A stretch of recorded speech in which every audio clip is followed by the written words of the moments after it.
할렐루야. 네. 오늘도 하나님께서 귀한 복된 날 우리에게 허락해 주셨는데, 우리 사랑하는 성도님들 모두가 하나님께서 허락하시는 풍성한 은혜를 한 번도 빠짐없이 다 받아 누리는 그러한 복된 시간이 되기를 소원합니다. 오늘 우리가 다니엘서의 말씀을 함께 보았습니다. 다니엘서의 말씀을 우리가 가지고 지혜의 비밀이라는 제목으로 같이 말씀을 잠시 살펴보면서 하나님의 은혜를 나누고자 합니다. 사랑하는 우리 성도 여러분, 우리가 일상적으로 많이 쓰는 단어 가운데 우리가 지식과 지혜라고 하는 말들을 우리가 자주 사용합니다. 그런데 이 지식과 지혜를 우리가 보면 한 번씩 가다가 서로 같이 혼용되어 쓰는 경우들이 많이 있습니다. 그러다 보니까 이 두 단어가 굉장히 좀 비슷해 보이는 건 사실입니다만은 본질적으로 완전히 어떻게 보면 본질적으로 좀 전혀 다른 그러한 단어들이라고 할 수가 있습니다. 지식이라고 하는 것은요, 사전적 의미를 한번 찾아보니까요, 어떤 사실이나 정보, 기술 등 외부에서 배운 것을 쌓아둔 상태를 말합니다. 그리고 지혜는요, 그 쌓은 지식을 올바르게 활용하는 능력이며 상황에 맞게 판단하고 행동하는 통찰력이라고도 할 수가 있습니다. 그런데 재미있는 것은요, 이 지식과 이 지혜를 한자어로 우리가 한번 살펴보면 조금 더 쉽게 우리가 이게 어떤 의미인지 좀 더 구체적으로 우리가 알 수가 있습니다. PPT 한번 보여주시겠습니까? 우리가 지식과 지혜를 우리 한자어로 해서 우리가 한번 살펴보면, 먼저 지식이라고 하는 단어가 제 얼굴이 나오네요. 지식이라고 할 때 쓸 때 이 지자는 알지자예요. 알지자. 우리가 지식이라 할 때 저 단어 이 알지자를 써서 이렇게 지식이라고 하는데, 이 알지자를 가만히 보면요, 이게 두 개가 합쳐진 거예요. 그래서 보면 다시 보여주시겠어요? 화살시와 입구가 합쳐서 만들어진 것이 알지입니다. 그러면 쉽게 말하면 이 한자 그대로 우리가 표현한다고 한다면 화살이 입에서 나온다라고 하는 의미를 가지고 있는 것이죠. 여러분, 이게 뭘 말할까요? 화살이 입에서 나온다를 왜 이 알지자로 이렇게 설명하고 있는 것일까요? 이 말은요, 다름이 아니라 내가 아는 내용이라고 한다면 입에서 우물쭈물하지 않고 주저함 없이 마치 화살이 활을 떠나 관역을 향해서 아주 강하게 힘차게 나아가는 것처럼 줄줄 바로 나올 수 있는 것을 이야기하는 거죠. 쉽게 말하면 내가 어딘가에서 보았어요, 아니면 내가 어딘가에 경험을 했어요, 아니면 내가 공부를 해서 알아요. 그러면 그것은요, 어떻습니까? 내가 누군가와 대화를 할 때 내가 이거 아는 부분인데, 내가 알고 있는 부분인데, 이래 되면 어떻게 합니까? 그냥 바로 다다다다다 나오는 거예요. 나오잖아요. 쉽게 우리가 알고 있는 부분들에 대해서. 우리 갑자기 권사님 한 분이 나가셨는데, 제가 알고 있는 우리 교회 어느 권사님은 TV에서 이렇게 보니까 이게 건강에 대한 어떤 지식들을 습득을 하고 나면 거기에 관련된 내용이 나오면 막힘이 없이 그냥 다다다다다다 하시는 그걸 보게 되거든요. 여러분, 이거예요. 이거 아는 지식에 관련돼가 내가 모르는 지식은 내가 잘 정보를 글쎄 이렇게 하면서 좀 하지만, 내가 알고 있는 지식은 어떻습니까?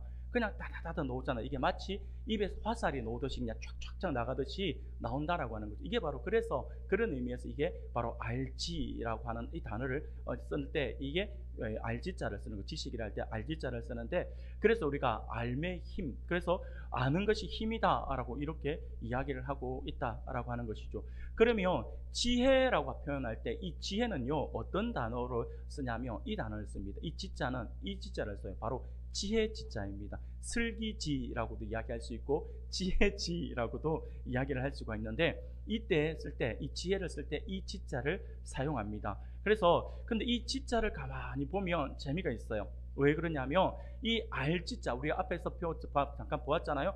알지자 아래에 날일자가 지금 같이 합쳐져 있는 것을 보게 됩니다. 그래서 이렇게 알지자 아래에 날일자를 넣어서 한꺼번에 묶어서 이렇게 이 단어를 지혜지로 써서 지혜라고 이렇게 표현을 하는데, 여러분, 이게 어떤 의미를 가지고 있는 것일까요? 이 말은요, 우리가 알고 있는 지식이 하루하루 날이 쌓이고 시간이 지남에 따라 그 날 위에 지식이 쌓이면서 이것이 우리의 지혜가 된다라고 하는 의미예요. 그래서 이 지혜를 하고 이야기할 때 이 지자는 지혜지라고 해서 지혜지를 쓴다라고 하는 것이죠.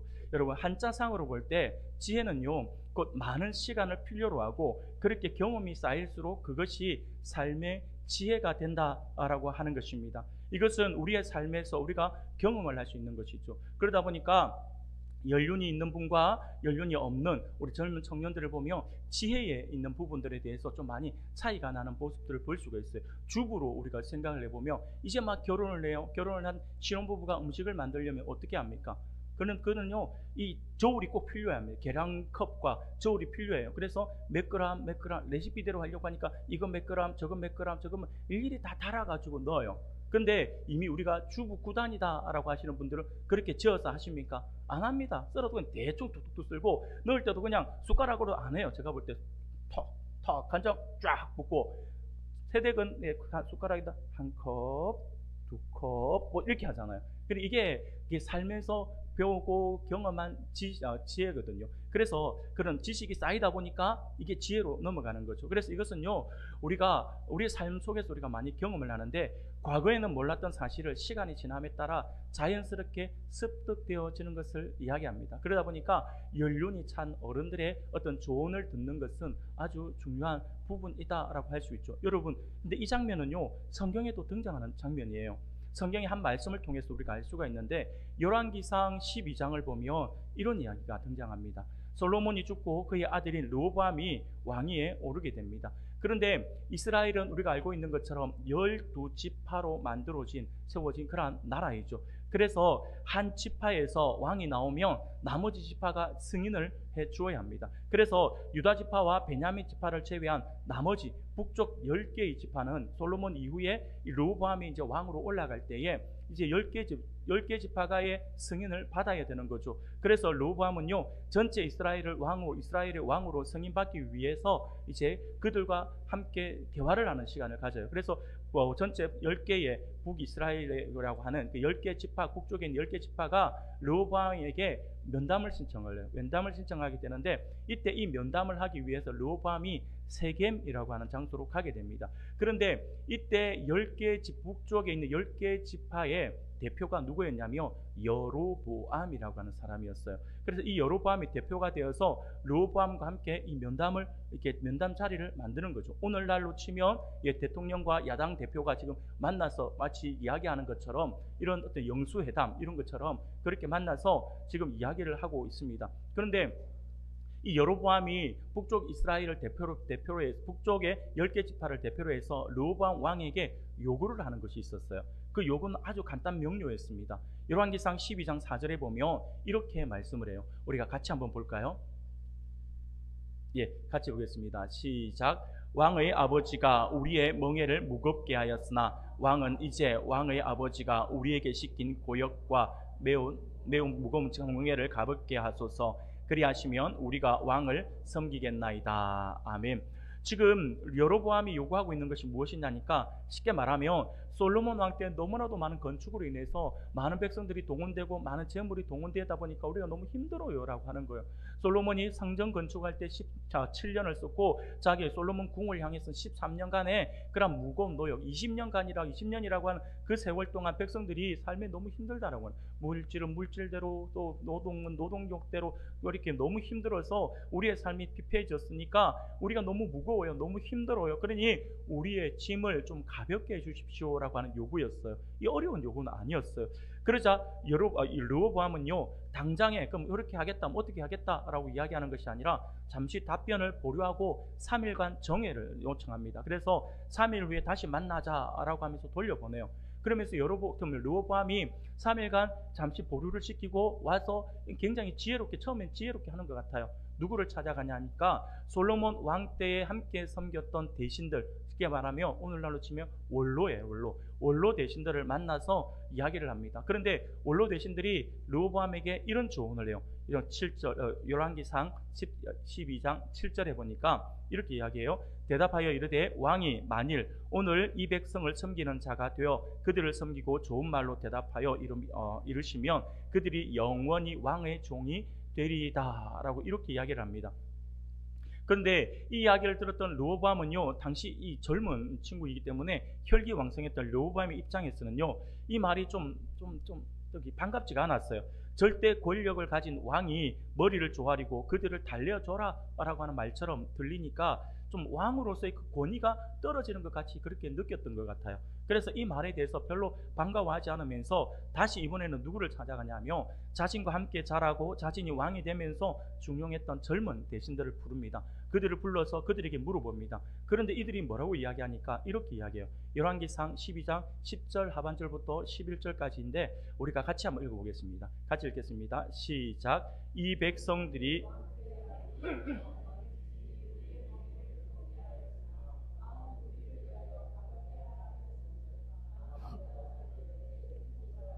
내 아버지의 허리보다 굵으니 내 아버지께서 너희에게 무거운 멍에를 매게 하였으나 이제 나는 너희의 멍에를 더욱 무겁게 할지라. 내 아버지는 채찍으로 너희를 징계하였으나 나는 정갈 채찍으로 너희를 징계하리라 하소서. 아멘. 지금 이 백성들이 너무 삶이 힘들어서 백성들이 좀 요구를 하는 그 부분들에 대해서 아니 이것들 봐라, 이 분위기예요. 젊은 대신들은요 그렇게 하면 안 됩니다. 그러면 왕의 권위가 떨어집니다 라고 이렇게 이야기를 하는 거죠. 그래서 이렇게 원로 대신들의 말대로 했다면 아마 백성들이 왕 위에 군림하려고 할 것입니다 라고 하는 그런 의도로 지금 이야기하는 거죠. 한마디로 이야기해서 왕이 그들에게 그들의 대화를 신청을 들어주고 왕이 이런 대화의 자리를 만들어주니까 왕이 좋게 그들에게 면담을 받아주니까 이들이 자신들이 뭐라도 된 줄 아는가 봅니다. 이렇게 좋게 풀어주면 백성들이 이렇게 방자히 행하니까 왕은 강력한 군주로서 아버지보다 또 강력하게 백성들을 제압하여 다스려 왕의 위엄을 보이소서. 감히 왕 앞에 얼굴을 들지 못할 정도로 왕 이름만 들어도 땅에 엎드릴 수 있도록 이렇게 강하게 군림해야 합니다. 눌러야 합니다. 그래야지만 왕의 절대 권력이 유지됩니다 라고 이렇게 조언을 하고 있는 것이죠. 강력하게 밀고 나가야 된다라고 하는 것입니다. 그런데 르호보암이요 원로들의 말을 무시하고 이 젊은 신하들의 말을 따라서 강력하게 다스릴 것을 천명하게 됩니다. 그러자 결국 어떻게 됩니까? 여로보암을 중심으로 한 북쪽 10개의 지파는요 르호보암에게서부터 돌아서서 결국 여로보암을 북이스라엘의 초대 왕으로 삼아 독립하겠다라고 하는 독립선언을 하게 되죠.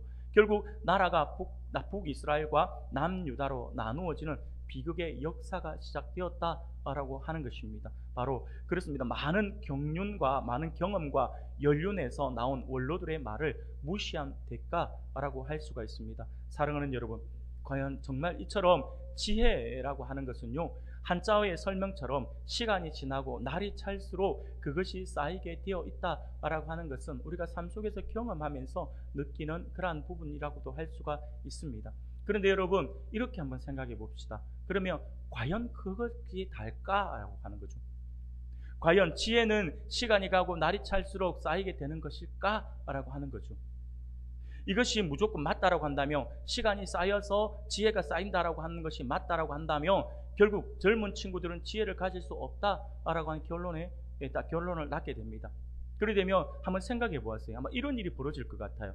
만약 나이 50이 되어야 지혜를 얻을 수 있다라고 한다면 지금 젊은 청년들 가운데 20세의 청년들은 이제 내가 20년을 살았으니까 내가 30년을 더 살아야지만 지혜자가 될 수 있구나 라고 이렇게 생각을 할 수밖에 없다라고 하는 거죠.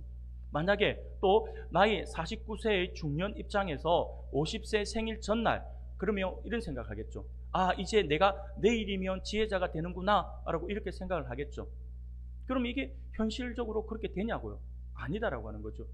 현실은 그렇지 않다라고 하는 걸 우리가 잘 알고 있습니다. 지혜는 분명 삶을 통해 경험을 통해 얻어지는 것이 크기는 합니다. 그것은 무시할 수는 없어요. 그것이 우리 안에 있는 것은 사실입니다. 하지만 그것이 지혜의 모든 것으로 생각해서는 안 됩니다. 지혜를 습득하는 모든 것이다 라고 이야기를 해서는 안 된다라고 하는 것이죠. 진정한 지혜는 그것으로 얻을 수 있는 것이 아닙니다. 시간으로 얻을 수 있는 것이 아니에요. 사랑하는 여러분, 그러면 우리가 어떻게 해야 이 중요한 지혜를 얻어서 지혜로운 사람이 될 수 있는 것일까요? 이는 우리와 함께 하시는 지혜로우시며 우리의 모든 상황과 사람의 기쁜 마음까지 아시는 하나님께 답이 있습니다. 곧 지혜는 지혜의 근원 되시는 하나님께서 주시는 것이다 라고 하는 사실을 우리가 결코 잊어서는 안 될 것입니다. 그래서 야고보 사도는 이 사실을 너무나도 잘 알고 있었기에 야고보 사도는 이렇게 말씀을 하는 거예요. 우리 같이 한번 읽어보겠습니다. 야고보서 1장 5절이에요. 같이 읽겠습니다. 너희 중에 누구든지 지혜가 부족하거든 모든 사람에게 후히 주시고 꾸짖지 아니하시는 하나님께 구하라. 그리하면 주시리라. 아멘. 사랑하는 여러분, 하나님께 구하라 라고 하죠. 하나님이 지식과 지혜의 근원이시다라고 하는 것을 이야기하고 있는 겁니다. 사랑하는 여러분, 그러므로 오늘 우리가 함께 참여해야 할 하나님의 성품은 바로 지혜입니다. 지혜의 성품입니다. 지혜는 히브리어로 호크마라고 이야기를 합니다. 이는 상황을 잘 이해하고 판단하는 능력이라고 할 수가 있습니다. 그러므로 잠언서 9장 10절에서는 이렇게 말씀을 해요. 여호와를 경외하는 것이 지혜의 근본이요 거룩하신 자를 아는 것이 명철이니라. 아멘. 예, 갑자기 명철이가 보고 싶네요. 예. 그 지혜는 하나님을 아는 지식에서 시작된다라고 하는 것이죠. 사랑하는 여러분, 이러한 사실을 잘 보여주고 있는 장면이 오늘 우리가 읽은 본문의 말씀이라고 할 수가 있을 것입니다. 오늘 본문을 보면 바벨론의 느부갓네살 왕이 어느 날 꿈을 꾸게 됩니다. 그런데 이 꿈이 너무나도 묘상합니다. 하나님께서 하나님의 뜻을 알려주기, 당시에 보면 꿈이라고 하는 자체는 어떤 의미를 갖고 있냐면, 모든 것은 다 아니지만 대부분의 꿈은 하나님께서 하나님의 뜻을 알려주기 위해서 종종 사용하는 도구, 그래서 하나님께서 꿈을 하나님께서 사용하는 적이 많다라고 하는 것입니다. 꿈을 통해서 하나님께서 말씀하는 적이 많아요. 지금 느부갓네살이 꾸었던 이 묘상한 그 꿈도 결국 하나님께서 이 느부갓네살에게 보여주신 꿈이다라고 할 수가 있겠죠. 그런데 문제가 있어요. 뭐냐면 이 꿈이 너무나도 강렬하기는 한데 도대체가 내가 꾼 꿈이 무엇인지 전혀 생각이 나지 않는다라고 하는 거죠. 한 번씩 가다가 우리도 그런 경험이 있을 거예요. 분명히 밤에 꿈을 꿨어요. 그래, 그 꿈 때문에 내가 굉장히 힘들었다라고 하는 생각이 드는데 그 꿈이 뭔지 아침에 생각하려면 전혀 생각이 안 날 때가 있어요. 도대체 뭐지? 뭔데 내가 밤에 잠에까지 다 깨었을까? 이렇게 생각이 전혀 안 날 때가 한 번씩은 있습니다. 느부갓네살이 아마 그랬던 것 같아요. 그런데 전혀 생각이 나지 않으니까 너무 답답한 거예요. 근데 문제는 뭐냐니까 뭔 꿈인지 떠올라야 하지만 이야기를 하고 해몽해 달라고 할 텐데 꿈을 꾼 것은 알겠는데 무슨 내용인지 전혀 생각도 나지 않는 데다가 그것으로 인해서 느부갓네살이 그러면 잊어버리면 되는데 잊는 것이 아니라 마음이 번민하여 잠을 이루지 못할 정도였다라고 성경은 이야기하는 거예요. 그 꿈이 너무 강렬해서 다음 내가 너무나도 마음이 번민한 거예요. 고민이 되는 거예요. 그래서 더 이상 잠을 못 자는 거예요. 그러니까 이 꿈은 어떻게 해서든지 해결해야 되는 거죠. 그래서 너무나도 답답한 겁니다. 그래서 느부갓네살 왕은요 극단의 조치를 취하게 됩니다. 그게 뭐냐니까 바벨론 제국의 모든 박수와 술객, 점쟁이와 그리고 술사들을 불러들입니다. 그러면서 이걸 불러들이는데 이들이 누구였냐면 당시 고대 바벨론 제국에서 이 사람들은요 그냥 우리가 뭐 박수다, 술객이다, 점쟁이다, 술사다 한마디로 딱 정리하며 이분들 이 사람들 이름을 다 이렇게 명칭을 나눠놨지만 한마디로 점치는 사람. 그런데 점치는 사람이 그냥 오늘날 우리가 생각하는 무당 정도로 생각하는 것이 아니라 그 시대에 바벨론 제국에 있어서 이 사람들은 지혜롭다라고 이렇게 불려지는 그런 사람들이었습니다. 오늘날로 치면 이들은요 최고의 학자들이었고요 지식인들이었어요. 그리고 전문가들이었습니다. 그래서 이들은요 항상 왕의 꿈의 이야기를 하며 그것을 듣고 그것을 해석을 해주고 미래에 대해서도 그들이 또 이렇게 점을 치는 그런 모습을 가졌고요. 그리고 왕이 만약에 아주 이렇게 다스리는 데 있어서 아주 어려운 문제에 봉착해가지고 고민을 할 때에 그것과 함께 이렇게 이야기를 하면서 해결하는 어떤 해결 방법을 찾아내는 그 일이 함께 동원되었던 사람들이에요. 오늘날로 하면 한마디로 하면 왕의 자문위원들이었다라고 이야기할 수가 있습니다. 그래서 이들을 지혜자들이라고 이렇게 불렀던 것이죠. 그래서 이들은 왕궁에서 높은 지위를 차지하고 사람들의 존경을 받으면서 자신들의 지식을 뽐내는 그런 사람들이었습니다. 왕은 이들을 불러서 그들에게 자신도 기억나지 못하는 그 꿈의 내용을 알아내라라고 명령을 하는 거예요. 그러면서 그 알아내어서 자신에게 이야기해주고 그러고 나서 해몽하라. 그것이 무슨 뜻인지를 설명해 달라라고 이야기를 하는 거예요. 그런데 단순하게 왕이 부탁을 하는 게 아니에요. 어떻게 이야기하냐니까 오늘 보면 우리가 읽진 않았지만 다니엘서 2장 5절에 보면 이렇게 말씀을 해요. 같이 한번 읽어볼까요? 같이 읽겠습니다. 왕이 갈대아인들에게 대답하여 이르되 내가 명령을 내렸나니 너희가 만일 꿈과 그 해석을 내게 알게 하지 아니하면 너희 몸을 쪼갤 것이며 너희의 집을 거름더미로 만들 것이요. 아멘. 사랑하는 여러분, 굉장히 무서운 이야기를 합니다. 한마디로 꿈을 알아내지 못하고 그것을 해몽하지 못하면 몸을 어떻게 한다고요? 쪼갠다라고 이야기하는 거예요. 쪼개는데 이게 어떻게 쪼개는지를 모르겠어요. 성경은 쪼갠다라고 표현을 했기 때문에 이렇게 반을 쪼갠다는 건지 아니면 이렇게 토막을 낸다는 건지 모르겠어요. 어쨌든 간에 쉽게 이야기하면 오늘날 우리가 그냥 편하게 이야기한다면 이거 알아내고 해몽하지 못하면 너희들 다 찢어 죽일 거야. 지금 이 말인 거죠. 굉장히 무서운 이야기입니다. 절대 권력을 가진 왕권으로 이야기하는 그 시대. 그 시대는요, 이것은 반드시 왕이 하겠다 하면 할 수 있는 겁니다. 지금 우리나라로 생각하면 안 됩니다. 우리나라 상황에 대통령이 갑자기 이런 말하면 대통령 하야해야 됩니다. 이 큰일 납니다. 그렇죠? 그렇게 지금 그 시대는 절대 왕권을 가지고 있었기 때문에 이것이 가능했던 것이죠. 그런데 그렇게 자기만 죽이겠다는 것이 아니라 그들의 가족까지 몰살당하고 그 집을 거름더미로 만든다라고 하는 아주 무시무시한 명령을 내린 겁니다. 바벨론의 모든 박수와 술객들을 비롯한 점쟁이들은 이제 큰일 난 거예요. 그들의 입장에서는요, 이렇게 생각할 수 있어요. 아, 왕이 지금 우리들을 죽이려고 어떤 건수를 만들고 있구나. 이제 우리는 꼼짝없이 죽게 되었다. 아, 왕이 우리 좀 죽이려고 지금 왕이 때를 쓰고 있구나. 억지를 쓰고 있구나. 라고 생각을 할 수밖에 없는 것이죠. 그래서 그들은요, 한탄할 수밖에 없습니다. 사랑하는 여러분. 그런데 중요한 건 뭐냐면요, 이 말도 안 되는 이 일을 다니엘은 해냈다라고 하는 거예요. 그러면 다니엘은 어떻게 이 문제를 해결할 수 있었을까라고 하는 거예요. 느부갓네살 왕의 말도 안 되는 이 상식 밖의 이야기를 듣고 이 지혜자들이 뭐라고 이야기했냐면 도저히 할 수 없음을 깨닫고 이 말도 안 되는 불합리한 명령을 내린 왕에게 다시 이야기합니다. 그래서 다니엘서 2장 11절에 보면 왕께서 물으신 것은 어려운 일이라 육체와 함께 살지 아니하는 신들 외에는 왕 앞에 그것을 보일 자가 없나이다 라고 이렇게 이야기하는 거예요. 신이 아니라면 우리가 신도 아닌데 이걸 어떻게 알아요 하면서 왕에게 못한다라고 이야기를 합니다. 왕은요 지금 굉장히 흥분된 상태예요. 그래서 이 사람들이 해결하기를 원했는데 이들이 못하겠다, 우리가 신도 아닌데 이거 어떻게 합니까? 라고 이야기하니까 느부갓네살이 완전히 이제 그냥 돌아버리는 거예요. 그러면서 느부갓네살이 12절에서 이렇게 이야기하는 거예요. 왕이 이 일로 말미암아 진노하고 통분하여 바벨론의 모든 지혜자들을 다 죽이라 명령하니라. 그 말 한마디에 알겠어, 못한다 이거지, 그래 알았어. 그러면서 옆에 있는 대신들에게 모든 지혜자들 다 불러, 다 죽여 라고 이야기하는 거예요. 난리 난 거예요.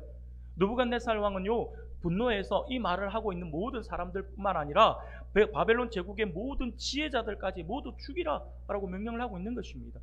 그래서 이 명령으로 인해 군사들이 움직이기 시작했고 군사들에 의해 모든 지혜자들이 붙잡혀 오게 되고 즉결해서 반항하거나 거절하거나 도망가면 아마 그 자리에서 바로 죽였던 것 같아요.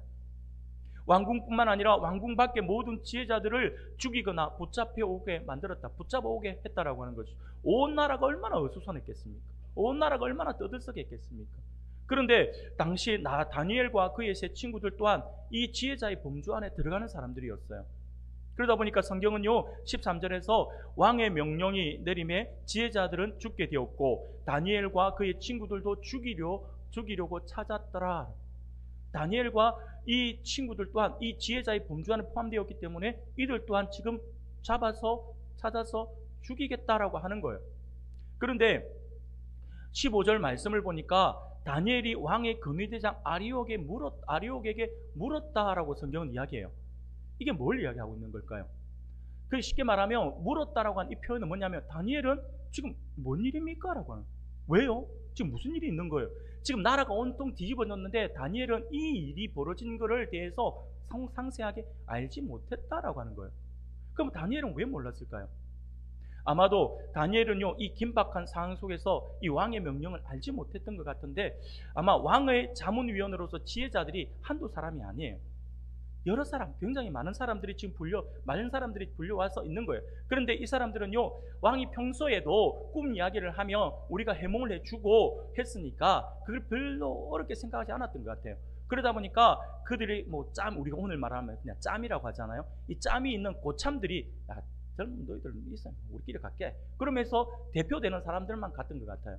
그래서 그때 당시는 이게 다니엘과 친구들은 그 신참에 들어가는 거고, 그러니까 위에 짬밥이 있는 사람들이 우리끼리 가겠다 이래가지고, 그러면서 갔다가 그 이야기를 듣고 이 이야기들을 나머지 사람들에게 이야기도 안 해준 것 같아요. 그러면 자기네들끼리 해결하고 그 왕이 주겠다라고 하는 그 상에 눈이 멀어가지고 그 상만 쳐다보고 자기네들끼리 갔던 것 같아요. 그러니까 다니엘이 전혀 모르고 있었던 것이죠. 그래서 이제 그 다니엘이 이제 자신을 잡으러 온 군사들과 근위대장 아리옥에 이게 뭔 일이에요? 졸지에 이게 지금 뭐 하는 겁니까? 이래 되는 거죠. 이걸 이렇게 물었던 것이죠. 이에 다니엘이 왕 앞으로 나가서 시간을 조금 더 주시면 그 해석을 알려줘요. 이제 뒤늦게 이제 이 이야기를 듣고, 그러면 내가 가서 한번 왕에게 시간을 좀 벌어보겠다라고 하는 거죠. 그러니까 왕에게 시간을 벌고 그렇게 해석을 해주겠다라고 얘기하겠더니, 사실상 느부갓네살 입장에서는요, 지금 이 지혜자들을 죽이는 것이 목적이 아니에요. 꿈을 해석하는 게 지금 목적이잖아요. 그러다 보니까 지혜자들을 처단하는 것이 목적이 아니기 때문에 자신의 꿈과 그것을 해몽하는 것이 목적이기 때문에 다니엘의 말대로 기다려 주기로 합니다. 잠시 분노를 조금 죽여가면서 기다려 주기로 합니다. 그렇게 시간을 벌었던 다니엘이 어떻게 합니까? 오늘 우리가 읽지는 않았지만요, 17절 18절 말씀을 우리가 같이 한번 읽어보겠습니다. 같이 읽겠습니다. 시작. 이에 다니엘이 자기 집으로 돌아가서 아사랴에게 그 일을 알리고 하늘에 계신 하나님이 이 은밀한 일에 대하여 불쌍히 여기사 다니엘과 친구들이 바벨론의 다른 지혜자들과 함께 죽임을 당하지 않게 하시기를 그들로 하여금 구하게 하니라. 아멘. 사랑하는 여러분, 이 다니엘은요, 친구들과 함께 지혜의 근원이신 하나님께 기도했다라고 성경은 우리에게 말씀해 주고 있습니다. 사랑하는 여러분, 우리는 다니엘의 이 모습에 우리가 주목해야 합니다. 바벨론의 지혜자들은 자신들이 왕의 자문위원으로서 항상 왕의 특별 대우를 받으며 자신의 지혜 있음에 대해서 자랑하고 교만했으며 사람들 위에서 대접을 받고 군림하려고 했을 것입니다. 그런데 정작 중요한 순간에, 아주 중요한 순간에 그들이 가지고 있던 지식이나 그들이 가지고 있는 지혜는 아무 소용이 없었다라고 하는 거죠. 그것으로 자신들의 목숨을 살릴 수가 없었다라고 하는 것입니다. 생사의 위기에서 자신들이 자랑하던 그 지식과 지혜는 아무 도움이 되지 않았다라고 하는 것이죠.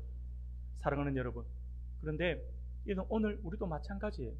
평소에는 우리의 경험과 지식과 노하우 등으로 인해서 나는 지혜롭다, 나는 많이 알고 있어 라고 자부하지만 정말 중요한 문제들 앞에서는요, 우리의 지식과 우리의 지혜가 얼마나 부족한 것인지를 우리가 깨닫게 되는 것이죠. 인생의 진짜 문제들에 대해서, 예를 들어서 나는 왜 살아야 하는가, 내 인생의 목적은 무엇인가, 죽으면 어떻게 되는가와 같은 질문에 대해서 우리가 가지고 있는 지식이나 우리가 가지고 있는 지혜는 별로 도움이 되지 않더라라고 하는 것이죠. 결국 우리를 비롯해서 주변의 많은 사람들은 자신의 지식과 지혜를 자랑하며 살아가고 있지만 정작 가장 중요한 것들에 대해서는 모르고 살아가고 있는 경우가 많습니다. 하지만 이 절망적인 상황에서 다니엘이 보여준 이 반응은 그들과는 전혀 달랐다라고 하는 거예요. 다니엘도 바벨론의 지혜자 중에 한 명이었지만 그는 자신의 지혜를 자랑하지 않았던 것 같아요. 왜냐하면요, 다니엘은 진정한 지혜가 어디서 나오는지 분명하고도 정확하게 알고 있었기 때문이죠. 하나님으로부터 온 것이라고 하는 걸 알고 있었기 때문에 이것은 내가 자랑할 수 있는 것이 아니야 라고 하는 거죠. 그래서 다니엘은 왕에게 시간을 달라 요청한 후에 친구들과 함께 하나님께 기도했던 것입니다. 하나님, 이 문제는 저희가 풀 수가 없어요. 하나님, 도와주지 않으시면 저희는 모두 죽을 수밖에 없습니다. 우리를 불쌍히 여겨주셔서 하나님 이 비밀을 우리에게 알려주십시오 라고 이렇게 기도했을 것입니다. 그러자 하나님은요, 다니엘이 이 기도를 들으시고 놀랍게도 응답해 주십니다. 19절 말씀이에요. 19절 같이 읽겠습니다. 시작. 이에 이 은밀한 것이 밤에 환상으로 다니엘에게 나타나 보임에 다니엘이 하늘에 계신 하나님을 찬송하니라. 아멘. 그렇습니다. 다니엘은 하나님의 은혜로 환상 중에 느부갓네살 왕의 꿈을 보게 되었고, 그리고 그 꿈의 해석까지 하나님께서 알려주셨던 것이죠. 그 어떤 지혜다도 풀지 못했던 문제를 하나님이 다니엘에게 알려주셨다라고 하는 거예요. 사랑하는 여러분, 이때 다니엘의 기분이 어땠을까요? 자기가 기도했더니 밤의 환상 가운데 그 기도에 대한 응답을 하나님께서 딱 보여주셨으니 다니엘의 기분이 어땠을까 싶어요. 하늘을 날아가는 듯한 하나님의 모든 것을 다 나와 함께 하시는 것으로 인해서 그 어떤 것과도 비교할 수 없는 그 은혜로 인해서 굉장히 즐겁지 않았을까요? 순간 다니엘의 그 기분이 어땠을까라는 생각을 하니까 순간 제 가슴이 막 뭉클해지는 것 같았어요. 사랑하는 여러분, 이후 다니엘이 근데 어떻게 반응을 한 줄 아세요? 다니엘이 이렇게 반응을 해요. 다니엘은요, 하나님께서 보여주신 그 환상을 통해서 계시를 통하여 세계 역사를 하나님의 선하신 뜻대로 주관하시는 놀라운 하나님의 비밀을 깨닫게 되었어요. 그 비밀을 깨닫게 되고 난 뒤 다니엘이 가장 먼저 한 게 뭐냐니까 하나님께 감사의 찬양을 드리고 있다라고 하는 거죠. 그게 오늘 우리가 읽은 본문의 말씀입니다. 오늘 본문 가운데 우리가 20절, 21절을 같이 한번 읽어볼까요? 다니엘이 이런 고백을 합니다. 같이 읽겠습니다. 시작. 영원부터 영원까지 하나님의 이름을 찬송할 것은 지혜와 능력이 그에게 있음이로다. 그는 때와 계절을 바꾸시며 왕들을 패하시고 왕들을 세우시며 지혜자에게 지혜를 주시고 총명한 자에게 지식을 주시는도다. 아멘. 사랑하는 여러분, 지혜자에게 지식을 주신다라고 하는 거예요. 하나님께서 주시는 그 지식, 하나님께 주시는 그 지혜, 하나님으로부터 받는 것이다라고 하는 것, 다니엘은 너무나도 잘 알고 있었기에 하나님을 지금 찬송하고 있는 것입니다.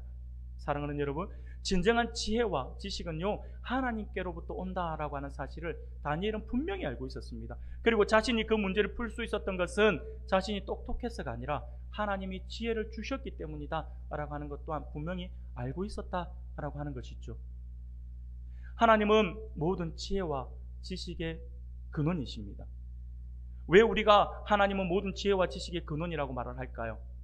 이 세상의 모든 것을 하나님이 창조하셨기 때문입니다. 우리가 하나님이 창조하셨다 할 때 이 창조의 세계를 우리 눈에 보이는 가시적인 어떤 세상을 우리가 생각하고 그 안에 우리가 국한시키는 경우가 많아요. 아닙니다. 하나님은요, 우리 눈에 보이는 세상뿐만 아니라 우리 모든 영의 세상, 우리의 생각하는 생각의 범주 안에 있는 그 모든 것까지 하나님이 만드신 거예요. 학생들이 공부할 때 수학 때문에 많이 어렵죠. 물리 때문에 많이 어렵죠. 과학 때문에 많이 어렵죠. 세상에 우리 학생들이 공부하는 그 수학의 원리도, 과학의 법칙도, 그리고 역사의 흐름도, 사람의 마음도, 모든 것을 아시는 분은 우리 하나님이세요. 하나님이 만들어 두신 거니까요.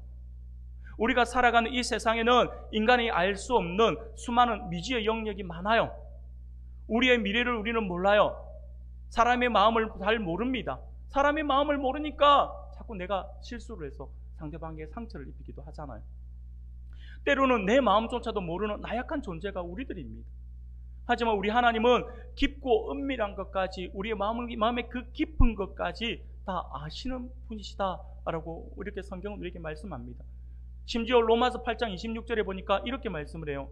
이와 같이 성령도 우리의 연약함을 도우시나니 우리는 마땅히 기도할 바를 알지 못하나 오직 성령이 말할 수 없는 탄식으로 우리를 위하여 친히 간구하시느니라. 아멘. 사랑하는 여러분, 지금 내가 다급한 문제가 부딪히고 지금 내가 당장에 해결해야 될 문제가 있는데, 그런데 우리는 너무나도 어리석고 너무나도 미련하다 보니까 기도해야 될 기도 제목조차도 알지 못한다라고 하는, 지금은 기도할 때임에도 불구하고 기도하지 않아요. 어떤 일을 함에 있어 결정함에 있어서 하나님 앞에 기도하고 결정해야 되는데도 불구하고 기도하지 않아요. 기도할 줄 몰라요. 그런데 성령은 모든 것을 아시잖아요. 하나님 모든 걸 아셔서 말할 수 없는 탄식으로 우리를 위해 기도하고 계신다라고 말씀하고 있다라고 하는 거죠. 사랑하는 여러분, 그렇습니다. 우리 하나님은 우리의 모든 것을 다 알고 계시는 분이세요. 다니엘은 이 사실을 분명히 알고 있었기 때문에 자신의 지혜를 자랑하지 않고 모든 지혜의 근원이신 하나님께 기도할 수가 있었던 것이죠. 그리고 하나님이 그의 기도를 들으시고 응답해 주셨을 때에 자신을 자랑하지 않았습니다. 그것을 주신 하나님을 찬양하고 있더라라고 하는 것이죠. 여러분, 그런데 오늘 우리의 모습은 어떻습니까? 사람들은요, 조금만 똑똑하다고 생각이 되면 사람들은요, 본능처럼 하나님을 무시합니다. 세상은요, 과학 이론 등과 같은 자신의 지식으로 하나님은 없다 그러면서 하나님을 무시해요. 그런데 중요한 건 뭐냐면요, 세상 사람들이야 하나님을 모르니까 하나님을 무시할 수 있다 생각해 봅시다. 그런데 중요한 건 뭐냐면 하나님을 믿는다라고 하는 성도들조차 그러고 있다니까요. 하나님의 백성이라고 하는 우리조차 하나님을 무시하는 삶을 살아가고 있다니까요. 평소에 하나님이 모든 걸 아십니다. 하나님이 내 길의 주인 되십니다. 라고 그렇게 고백을 하면서 정작 어려운 문제나 중요한 결정 앞에서는 하나님께 기도하기보다는 내 지식으로, 내 경험으로, 나의 인맥으로 문제를 해결하려고 한다라고 하는 거예요. 학생들을 보면 하나님을 믿는 백성이라고 하면서 시험 기간에는 예배조차 드리지도 않고 공부 시간은 10시간씩 하면서도 기도는 채 3분도 하지 않으면서 막상 시험 문제 앞에서는 뭐라고 합니까? 하나님 시험 잘 보게 해주세요. 그런다니까요. 진로 문제도 하나님께 기도로 뜻을 구하기보다 인터넷에서 정보를 검색하고 친구들과 이야기하고 상담 선생님 그리고 부모님과 상의하는 것으로 끝나버려요. 기도하지 않아요. 결코 하나님께 기도하면서 하나님의 뜻을 구하지 않는다라고 하는 거예요. 청년들도 예외는 아니에요. 진로 문제에 있어서, 직장 문제에 있어서, 결혼 문제에 있어서 모든 부분에서 나를 향한 하나님의 뜻을 구하지 않습니다.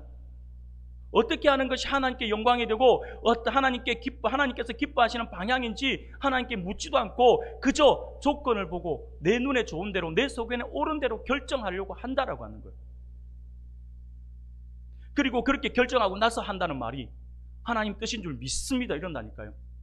하나님 지켜주시고 인도해 주세요 그런다니까요. 기도도 하지 않으면서.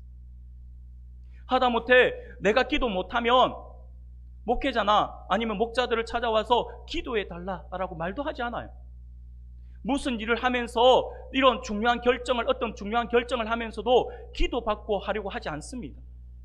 오히려 지금 시대는 목회자가 지금 기도 받아야 할 텐데, 지금 기도해야 될 텐데 그러면서 지금 우리 시대는요, 목회자가 내가 기도해 드릴 테니까 와서 기도 받고 가십시오 이렇게 부탁을 해야 된다니까요. 이게 말이 되냐고요. 사랑하는 여러분, 이게 얼마나 답답한 노릇인 줄 아세요? 이게 바로 하나님을 무시하는 거예요.